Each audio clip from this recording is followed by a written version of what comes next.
so far we have read in this class till section 18 clause 2 limitation act.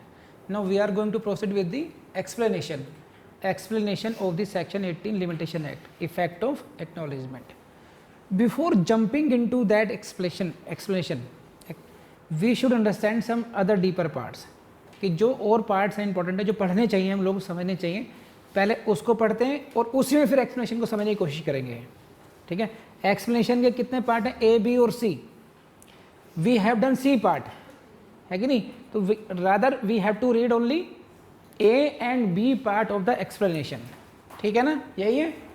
Now please go to this, कि this is what requisite of a valid acknowledgement, and I suggest you to please note down that section 18 limitation act is very important for your mains. And within mains there may be two kind of questions. You please see the questions as well. I show you. Let's see the mains question.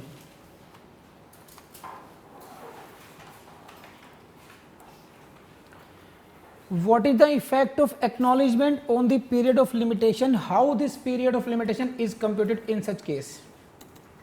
Very simple question. Effect of acknowledgement का question पूछ लेगा. This is the question of mains. Then describe what is an acknowledgement under the limitation. Here in this case, first part is what? Describe what is acknowledgement under the limitation. So right now you will have to explain the meaning of, and now please see what is. They didn't say define acknowledgement. What they said, describe what is an acknowledgement. So within that you have to describe it. It means not only in one liner, you will have to give the basic, what are the requisites of the acknowledgement here in this case. So focus is on the acknowledgement. Then second is what are the effects of acknowledgement on limitation. Discuss with illustrations. So try to understand in this question, Haryana Judicial Services. First is what? Describe what is the acknowledgement, first part. Second, what are the effect of acknowledgement, यानी कि postponement, fresh limitation start होगा. And third, discuss with illustrations. So whenever you write the answers in mains, so don't forget even a single. Many times I have seen कि students concentrate only on two parts. Basically there are three parts and marks will be divided accordingly. So you will have to give the illustrations as well. तो question पढ़ते हुए आप लोग ये ध्यान रखेंगे कि क्वेश्चन के कितने सब पार्ट हैं. एक क्वेश्चन के सब पार्ट 1, 2, 3 और आपका फोकस सभी पर होना चाहिए. अगर आपने एक को मिस कर दिया गलती से भी, कब मिस करते हैं? जब बहुत जल्दबाजी में क्वेश्चन पढ़ते हैं, आप ढंग से पढ़ नहीं रहे हैं, उसको हाईलाइट नहीं कर रहे हैं, तो एग्जाम सेंटर के बाहर आ गया होता है, अरे इलस्ट्रेशन भी लिखने दे, अरे यार मुझे तो पता था ये था वो था. उससे क्या फ़र्क पड़ता है? एग्जामिनर को पता नहीं चलेगा. So whenever you appear in mains या even prelims exam, please be active with your pen. उसको गोल कीजिए. कहीं भी आपको लगता है कि this is something different, correct, incorrect, true, false in objective exams and in such case कि part, what are the parts of, कि क्या क्या पूछा गया है मेंस में भी. See next, when does the payment of interest और part payment of principal amount by the debtor extend the, ये 19 में चले गए एक्चुअली हम लोग. पेमेंट ऑफ इंटरेस्ट और part payment, this is section 19. What is the effect of acknowledgement as envisaged in the Limitation Act, Haryana Judicial Services? So you see, do the following amount to acknowledgement of a debt. Do the following amount to acknowledgement of a debt. अब ये practical question उन्होंने पूछ लिया. कहाँ पूछा है? Again edges Haryana.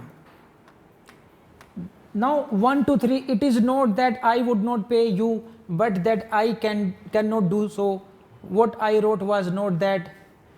It is not that I would not pay. ऐसा नहीं है कि मैं पेमेंट नहीं करूँगा तुम्हें, but that I cannot do so, परंतु मैं कर नहीं सकता, है ना. What I wrote was not that, जो मैंने कहा था, जो मैंने लिखा था वो नहीं था.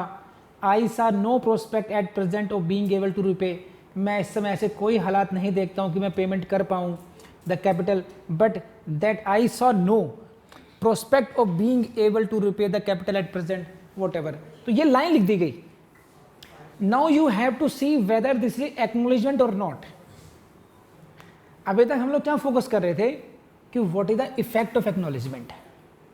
मेंस में क्या पूछ लिया उन्होंने, they gave you statement, now you identify whether this is valid acknowledgement or not. समझे कि नहीं? तो that is the degree of depth this topic requires. I owe money but I can not tell when and how I will be able to pay. मुझे पैसे देने हैं आपके, परंतु मैं नहीं कह सकता कब एंड कैसे मैं आपकी पेमेंट दे पाऊंगा।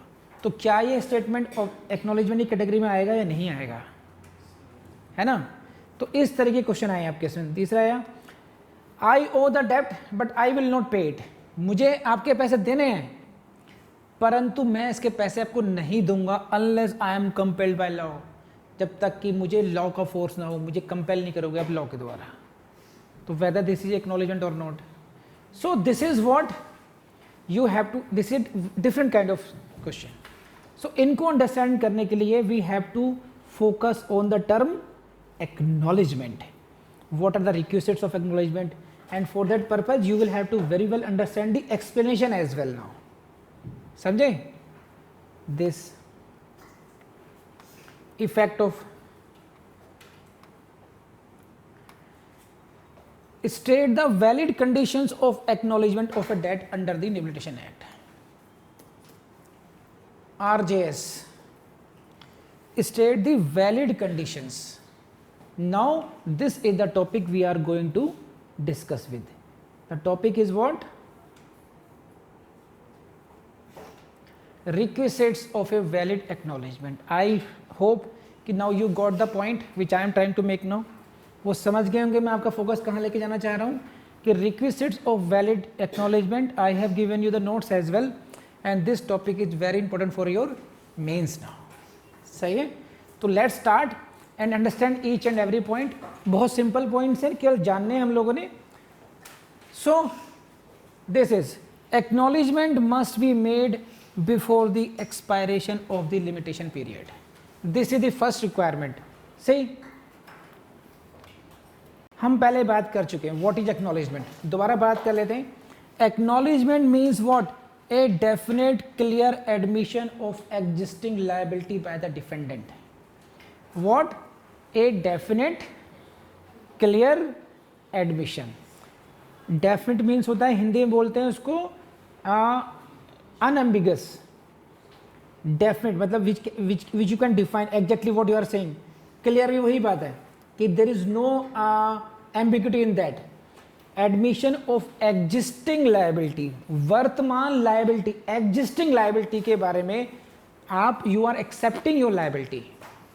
When someone accepts his liability in a very definite and clear way, we say it is the acknowledgement on his part. You got it or not? तो this is the meaning of acknowledgement. हम लोगों ने पहले भी discuss किया था, दोबारा समझ लेते हैं। It is a statement in writing that a debt is due and unpaid. Now इसमें इतना ध्यान रखना है बस आपको, इसमें जो ये लाइन जो मैंने बोली है अभी, in this line that a debt is due and unpaid, but in section 18 it is not only about the debt, it may be any right or property. Your liability vis-a-vis any property or vis-a-vis any right, it may be any debt as well including debt. तो acknowledgement का meaning qua debt नहीं निकालेंगे आप। ये जो acknowledgement है ये केवल ये नहीं, केवल कर्जे के लिए ही है, ये किसी भी अधिकार के लिए हो सकता है, किसी भी प्रॉपर्टी के लिए हो सकता है। Please go to the section 18 again, see this. This is a suit or application in respect of any property or right. It is not only that. So this acknowledgement may be for any property or it may be for any right. It is not restricted only for the debt. बात समझ में आ गई आपको? तो acknowledgement का meaning हम लोग समझ रहे थे, and this was this. This is a definite, clear admission of existing liability. Existing liability का मतलब it is not past liability, it is not barred liability, it is existing, जो अभी लाइबिलिटी एग्जिस्ट कर रही है उसके बारे में एडमिशन कि मुझे आपके पैसे देने हैं, दिस इज एग्जिस्टिंग लाइबिलिटी। कर लेंगे आप लोग। An acknowledgement is an admission by the writer that there is a debt owing to him. ये एडमिशन, ये स्वीकारोक्ति कि जो राइट कर रहा है, जो एक्नॉलेजमेंट दे रहा है कि there is a debt owing to him, उसको कोई डेट देना है, either to the receiver of the letter or some other person on whose behalf the letter is received. जो व्यक्ति लेटर रिसीव कर रहा है या तो उसी को कोई डेट देना है या जिसके बिहाफ पर वो आया लेने के लिए। I am admitting my liability. तो ये जो मीनिंग आपको लिखने पड़ेंगे ये मैं नोट्स में दे चुका हूँ आप लोगों को, ठीक है।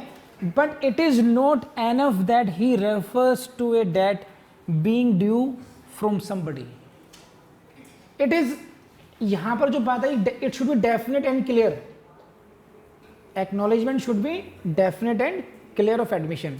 If you say debt being due to from somebody, किसी का देना है, ये नहीं चल सकता, मुझे किसी के पैसे देने हैं। You can not say I owe property to somebody else, somebody. It should be very definitive, किसको देने हैं, कितने देने हैं, क्या है। सही है।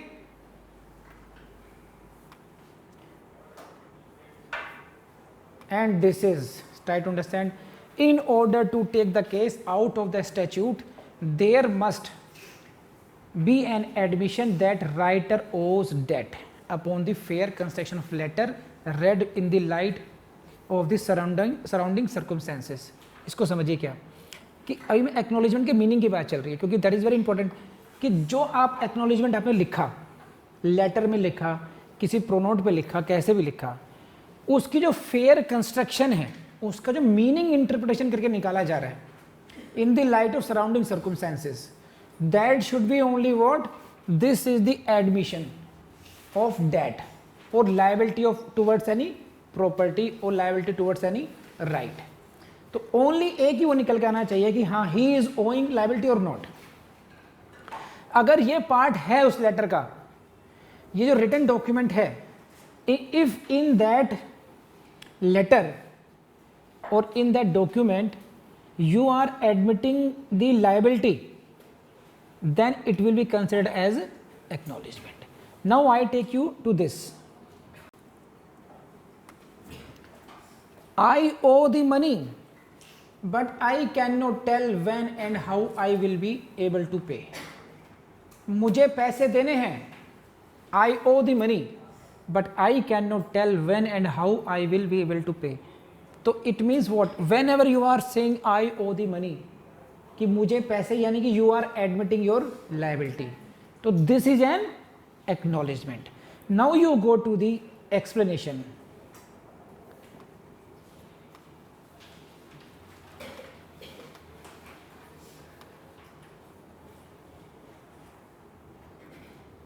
See this explanation.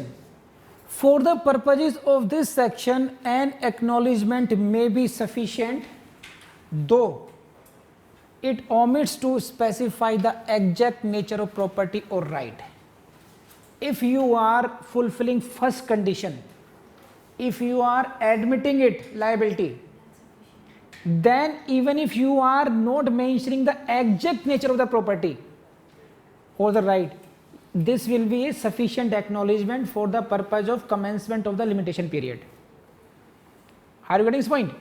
What is the effect of acknowledgement?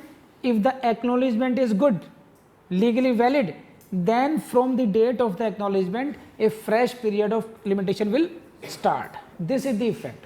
Only this is the effect. It means what? It gives you fresh time. दोबारा टाइम मिल जाएगा आपको। अब उसके लिए ये जरूरी नहीं है कि वो acknowledgement में as per the explanation, जो the writer of the acknowledgement, he must say कि what is the exact nature of right or what is the exact nature of property.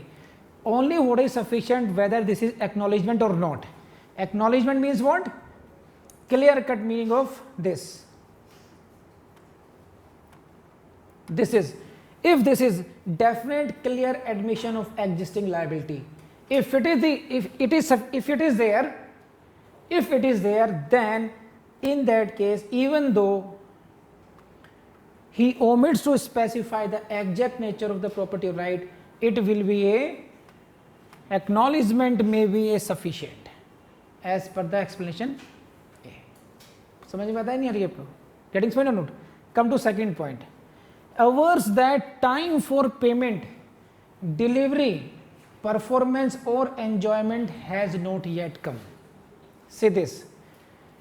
Averse that in the acknowledgement what you are saying, if you are admitting I owe your money, मुझे आपके पैसे देने हैं, but the time for payment has not come, तो at least you are admitting your liability.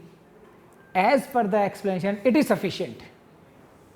Even if you are saying that time for repayment has not yet come, if you are saying the time has not come for delivery of the property, if you are saying it is not the right time for performance of the right or enjoyment of the property, whatever means, you are at least, if you are admitting, तो what is the prerequisite? जरूरत क्या है कि you must be admitting your liability, that is the requirement. आप समझ रहे हैं इसको? Third is very important, is accompanied by refusal to pay. मुझे तेरे पैसे देने हैं, नहीं देता ले, क्या कर लेगा? But if you are saying, if you are admitting your liability coupled with refusal, that refusal will not take away it from the character of acknowledgement. Still it is an acknowledgement sufficient to start the fresh limitation period. Now you see this statement, I owe money, but I cannot tell when and how I will be able to pay. So in this case there is acknowledgement, but what he is saying कि I don't know when. और देखते हैं और क्या है इसमें.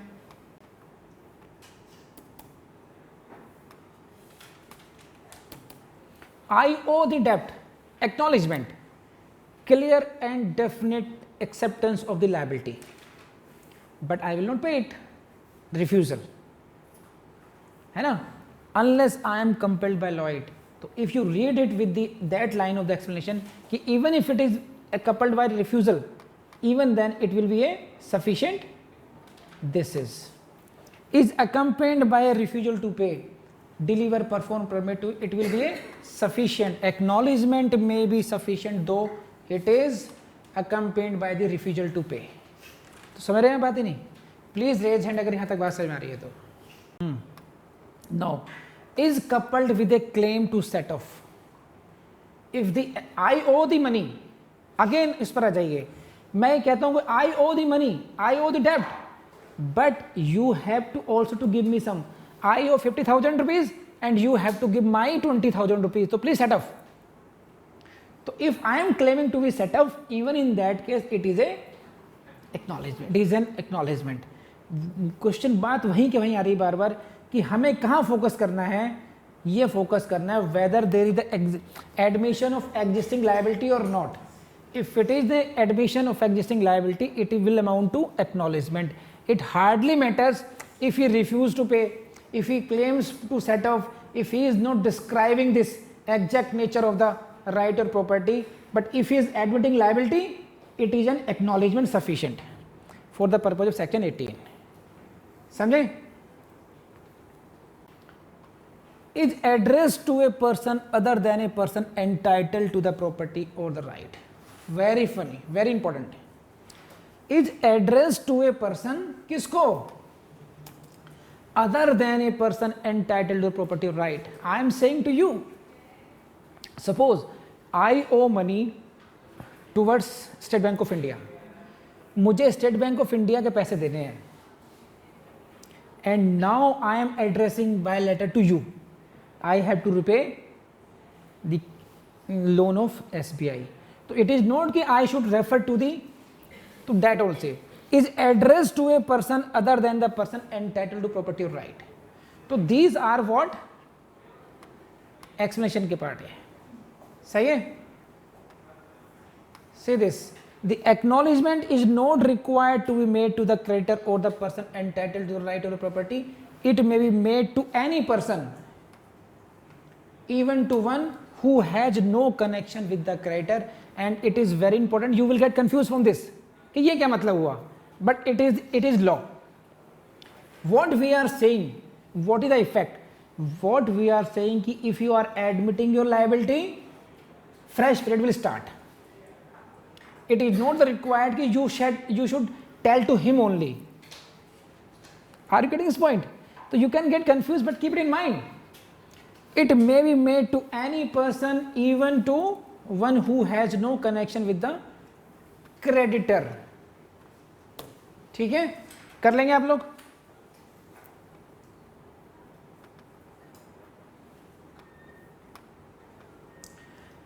Acknowledgement to whomsoever made is a valid acknowledgement if it be an acknowledgement pointing out with reasonable certainty to the liability. बस ये समझिए आप. ही an acknowledgement to whomsoever, I am repeating it so that you may not get confused. दिमाग में कोई confusion होना चाहिए. an acknowledgement to whomsoever, किसी को भी किया हो अपने acknowledgement.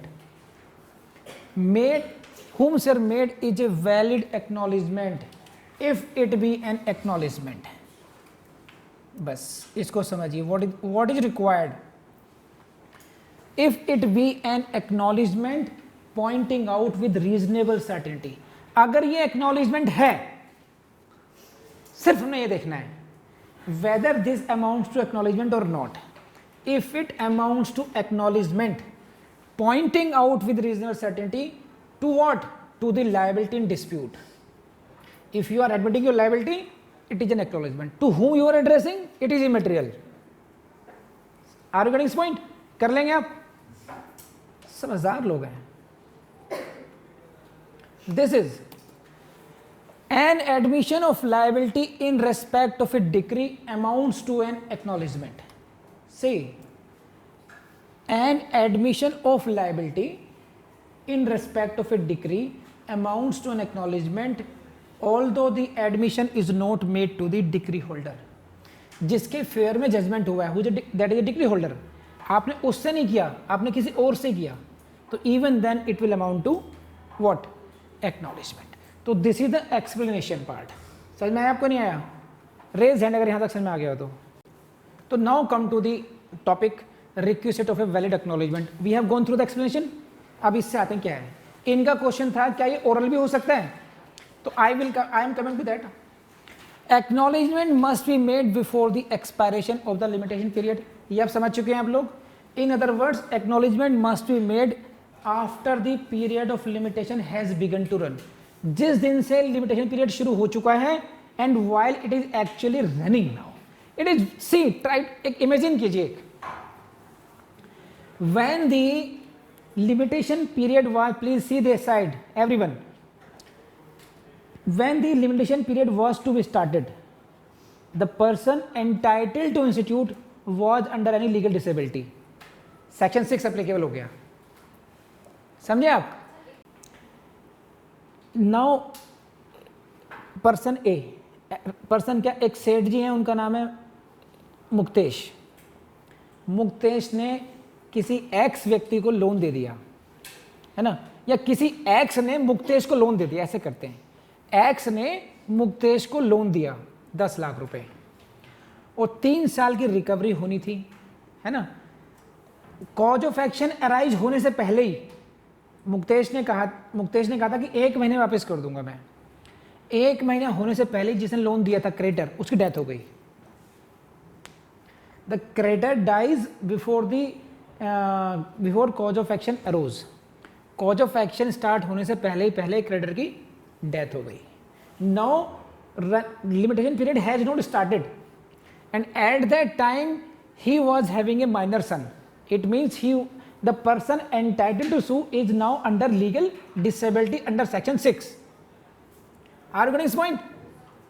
Now this is, what is this? Read this line now. After the period of limitation has begun to run. Now limitation period will not start to run in this case. Limitation period will start to run only when he becomes major. Getting this point? Then ये देखना पड़ेगा whether the limitation period has started to run or not. Limitation period had started to run and it was still running, it has not expired before this. तो this is the period, जब limitation period शुरू हो चुका था ये line और यहाँ पर एक्सपायर हो रहा है, तो इसके बीच में कभी भी हो सकता है acknowledgement. It should not be after the expiration. समझ में आ गई बात? हाँ है ना? Raise hand please. तो अगर सेक्शन 6 अप्लाई हो रहा है, लीगल डिसेबिलिटी का केस है, तो जिस दिन लीगल डिसेबिलिटी खत्म हो जाएगी वहां से आपका लिमिटेशन पीरियड स्टार्ट होगा, और उसके बाद से जब तक वो चलता रहे खत्म होगा, उसके बीच में कहीं जाकर के एक्नॉलेजमेंट होना चाहिए फॉर द वैलिड एक्नॉलेजमेंट. समझ में आगे बात? कर लेंगे. Now come to next point. Acknowledgement must be made before, ये तो हो चुका. नेक्स्ट, अब इसमें एक खास बात हो रही है. देखिए, acknowledgement may be made before the expiry of limitation as extended by the operation of section 12 and 14. 12 और 14 we have read. 12 14 पढ़ चुके. the period gets extended. तो उस एक्सटेंड होने के जो एक्सटेंशन मिली है उसको कैलकुलेट करते हुए ध्यान रखेंगे आप. It is subsisting or not. Even if the period is extended then acknowledgement should be within the extended period. Acknowledgement simple सी बात है, आपको यह देखना है कि मेरा limitation period whether extended or not कब एक्सपायर कर रहा था. एक्सपायर होने से चाहे एक दिन पहले ही उसने एक्नॉलेजमेंट कर लिया हो बस. तो जितने भी नियम आप सेक्शन 6 से लेकर के 14, 15 वॉट एवर, इन सबको मिला लीजिए आप. आपको कैलकुलेट सिर्फ ये करना है कि वेदर लिमिटेशन पीरियड वाज सब्सिस्टिंग और not. If it was subsisting, acknowledgement was made during that period, then this is a valid acknowledgement for the purpose of section 18, for the application of section 18. Raise hand. समझ में आया हो तो ठीक. पढ़ते हैं आगे. नेक्स्ट,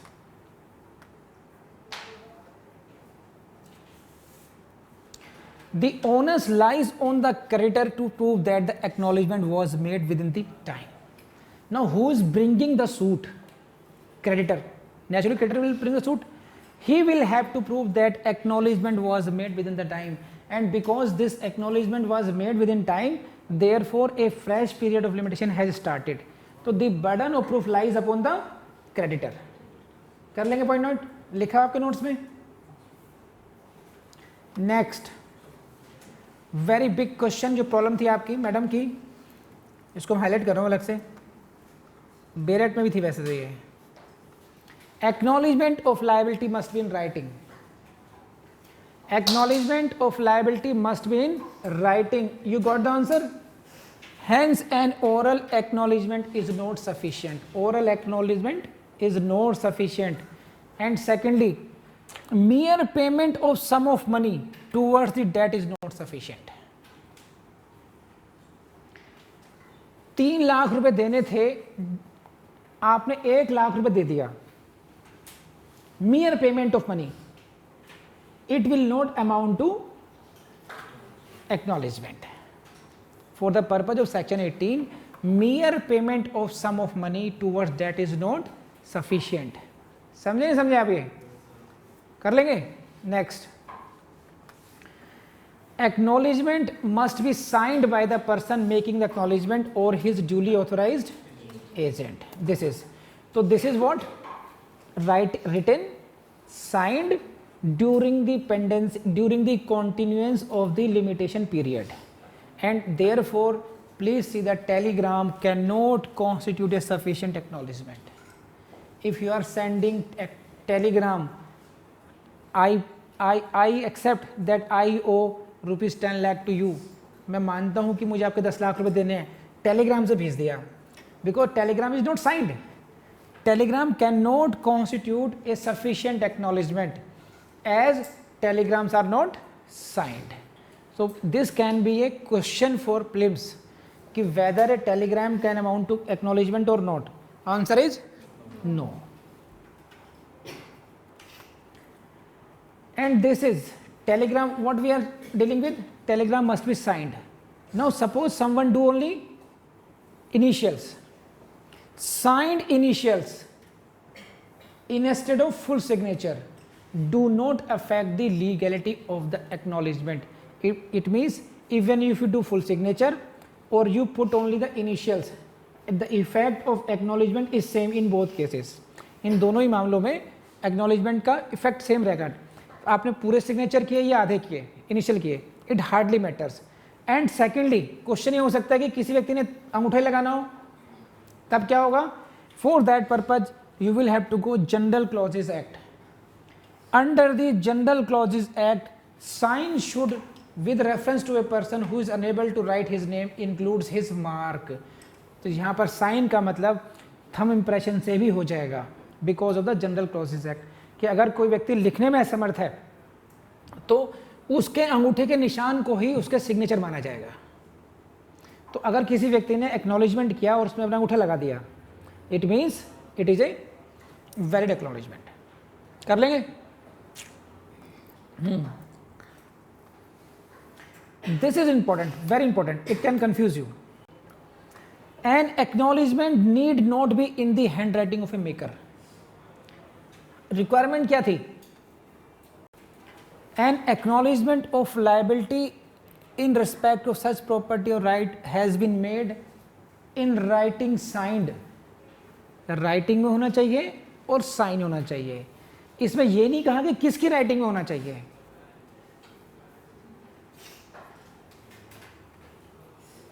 कितना टेक्निकल है सेक्शन ये. See this, an acknowledgement need not be in the handwriting of the maker but it must be signed by him or his agent. What is required whether you wrote it or not, किसी और से लिखवा लिया हो, है ना. कई बार ऐसा हो सकता है वालों मिस्टर मंजीत को जो है ना लिखना पढ़ना आता नहीं, केवल साइन करना सीख लिया इन्होंने कि भाई तुम लिख दो हम साइन कर देंगे बस. तो requirement of section 18 is only signature, not the handwriting of the maker of the acknowledgement. It must be written, no doubt it must be written, but it is not a requirement कि he must write it. तो please be cautious when in your prelims exam you face any question from this. ये ध्यान रखना कि question ने क्या कहा, written तो है, ये तो नहीं है written only in his handwriting. ये गलत है, ये स्टेटमेंट रॉन्ग है कि it must be written only in handwriting of the maker. It is not so. It should be written, it must be written, it can never be oral, but it must be signed by the person who is giving acknowledgement या by his authorise agent. By his agent, otherwise it will not be valid. कर लेंगे आप लोग ये. तो इसको ध्यान रखना, it must be written, it must be signed, but it is not required कि it must be handwriting of the maker. हाँ है ना. Next,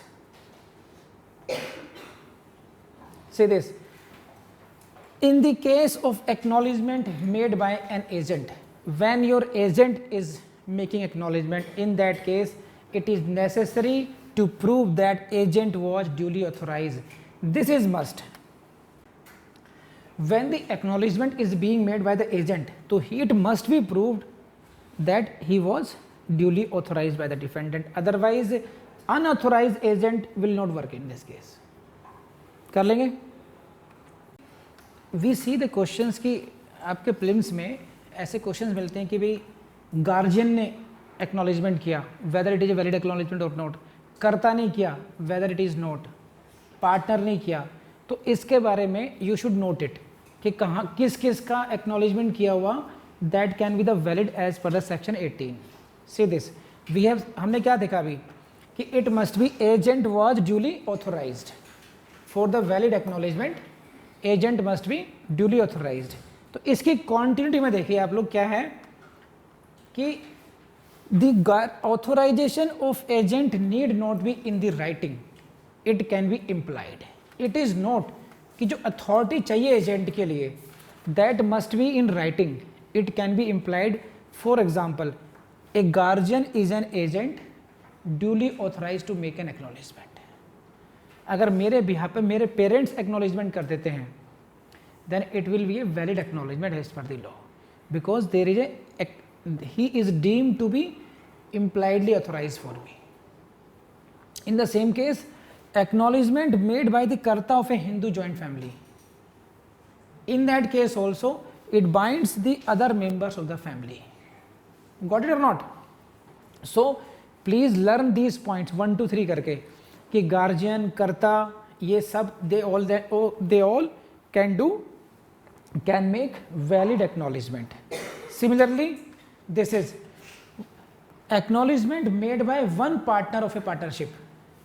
If there are 5 or 6 partners, whatever, in that case, acknowledgement even made by one partner will bind others as well. Similarly, an acknowledgement made by the one of the active directors of the company. If there are, suppose कीजिए 5 directors and one of the active directors makes an acknowledgement, even the other directors are bound by that now. What is important?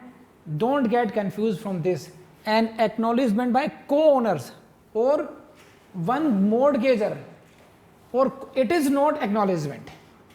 अगर मैंने और आपने property joint ले रखी है, को owner or co mortgagor, they are not agent of each other, they have no joint liability, तो वहां पर उस केस में acknowledgement by one co owner will not work against the other. Are you getting point or not? तो please ध्यान रखना, Y one को मोर्टगेजर shall not extend the period of limitation against the other co-mortgager or owners. So don't get confused. Remember on tips, karta, guardian, partner. Karta, guardian, partner can do valid acknowledgement, but not the co-mortgager or co-owner. कर लेंगे? And in this case, it is very important.